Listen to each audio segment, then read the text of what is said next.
cabbage juice can be used as an indicator for pH for substances to determine whether they are acidic or basic.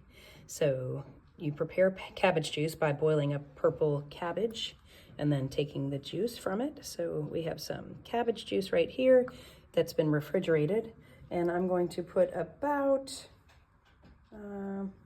probably about 7 or 8 milliliters in each one of these test tubes. So this is just cabbage juice in here, and you can see that it's a dark blue, purpley blue. And in my third test tube also. So all we have in the test tubes right now is cabbage juice. Now, I'm going to add some things to each one of these, number 2 and number 3, each of those test tubes. Number 1, I'm keeping it just cabbage juice so we can use it as a control. So I'm going to add to test tube number 2 some vinegar. We learned recently that vinegar is acidic. We used litmus paper so that we could determine that. So I'm using some vinegar. I'm just going to squirt a little bit of vinegar into test tube 2 and let's see what happens. You can see after I squirted a little bit of vinegar, I didn't even have to swirl it and mix it, it turned pink right away. So for test tube number 3, I'm going to add some ammonia. Just again, another little squirt of ammonia.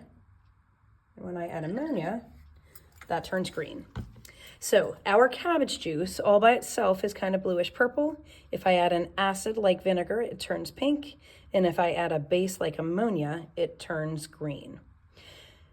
Something we want to be thinking about is, can I, now that I know that's a little bit acidic, can I get it back to the more neutral color? So if I added an acid previously, which has a low pH, I'm thinking that if I add a base, which is a high pH, I might be able to balance them out. So I had put vinegar in test tube number 2. I'm now going to put some ammonia in test tube 2 and see if I can get that back to a more neutral color. So a little bit of ammonia, a little bit more. It's changing color, so let's see if we can get enough to change it back to blue. And if I wanted in a different experiment, I could actually determine exactly the amounts. I'm going to swirl a little bit because I can see that it's turning blue. Swirl. Oh, it looks like I need a little bit more ammonia in there. And I'm going to do a little bit more. Try again to swirl. Okay, it's starting to turn blue. It looks like I need a little more of my base to get this more neutral. Okay. So, oops, I might have done just a little too much base. I'm going to go back and forth a little. Let's do a tiny squirt of vinegar. This one was vinegar because I have a lower pH, and I might be able to get it back to that blue color. Let's see. That's starting to turn. Oh, I'm more acidic again. So if I don't measure, I'm going to have to go back and forth a little bit and try to get that back to blue. Still a little bit too acidic looking. Let's try just a little more. I've got ammonia again. A little more. It's pretty sensitive, right? So I got that on its way back to turning blue. Okay. Now I'm going to do the same thing. It's on its way to turning blue. You can see that I'm getting it back to blue. Now I'm going to actually do the same thing with test tube 3. I had put in a base. I had put in ammonia. So I'm going to try to make that back to its more neutral by adding some vinegar to that one. So I'm going to add a little bit of vinegar and I'm going to swirl it. Oh, it was too much vinegar. I made it pink. So I'm going to go back and add, this is ammonia. Add a little bit of ammonia.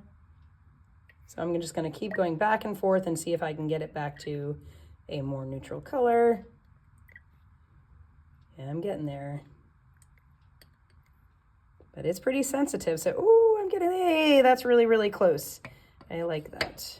Okay, I'm going to see if I can get my second. We're still a little acidic, right? So in order to make it less acidic, I'm going to add a little more ammonia. I'm adding more ammonia. See if we can get that guy back to blue. That seems better.